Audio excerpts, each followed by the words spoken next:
പാർട്ടിയിൽ പോവല്ലേ, അപ്പൊ ഞങ്ങൾക്കും എന്തെങ്കിലും മേടിച്ചാലോ? എടാ ഞാൻ പാർട്ടി പോകുന്ന പറഞ്ഞ നിങ്ങൾക്ക് എന്താ മേടിച്ചു തരണ്ടേ? എന്താ വേണം? ബിരിയാണി.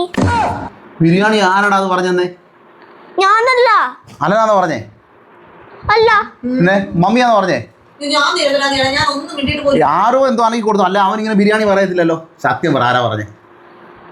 ആര് പറഞ്ഞേ? ഡാ നീയാന്ന് പറഞ്ഞേ? തോന്നുന്നു അവനാന്ന്. എന്താ നിനക്ക് ബിരിയാണി വേണോ?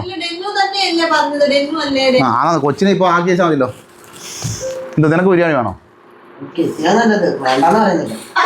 കണ്ടോ ഇവൻ ആരാ മോനെ? ബാക്കിയുള്ള ഒരു പാർട്ടിക്ക് പോകുമ്പോ എപ്പോഴുള്ള പരിപാടി ഇത്. ഞാൻ പാർട്ടിക്ക് പോകുന്ന കാണുമ്പോ നിനക്കൊക്കെ ബിരിയാണി വേണം. എനിക്കൊട്ട് അത് കിട്ടുമോ? അതും ഇല്ല, പറയണ്ട.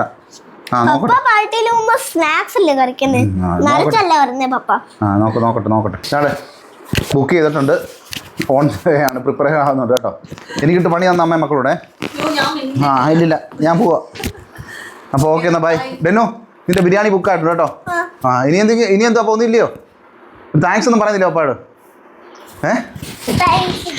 ബിരിയാണി എന്നിട്ട് കഴിക്കും. ഓക്കെ എന്നാ by. A few moments later. ആടാ പോലെ കിട്ടിയോ? പിന്നെന്താ? അയ്യോ എന്തൊരു സ്പീഡായിരുന്നു പോയി വാങ്ങിച്ചോണ്ട് വരാല്ലോ. ഇതിപ്പോ കിട്ടിയില്ല ബിരിയാണി, നീ കഴിക്കാമല്ലോ. വേഗം കഴിക്കണം. ബക്കറ്റ് എല്ലാം കൂടെ സൂക്ഷിച്ചു വെച്ചേക്കാം. തണുത്തു കൊല്ലത്ത്. ഞാൻ ചെറിയ ആഗ്രഹമുണ്ട്. എന്ത്? ഈ എല്ലാ ആഴ്ച ഇതോടെ പപ്പയ്ക്ക് പാർട്ടിയാവും.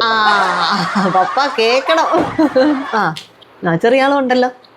അയ്യോ ബിരിയാണിയുടെ ചിരിയാണ് ഈ കാണുന്നത്. പ്രത്യേകിച്ച് ഈ ഡൽഹിയിലാണെങ്കിൽ ഹൈദരാബാദിൽ ടച്ചുള്ള ബിരിയാണി കിട്ടാൻ പിന്നെ നമ്മൾക്കറിയാവുന്ന കട ഈ ബിഗ് ബിരിയാണി ഉണ്ട്. പിന്നെ ഇതിനെ വിടാൻ കിട്ടും ചുമ്മാ. അയ്യോ ഹൈദരാബാദി ബിരിയാണിയുടെ ആളാ. എന്നാ എടുത്തോ. അയ്യോ ഇനി നോക്കിയിരിക്കാൻ സമയമില്ല. പ്ലേറ്റ് എടുത്തോണ്ട് കേട്ടോ മമ്മി പോയി കേട്ടോ.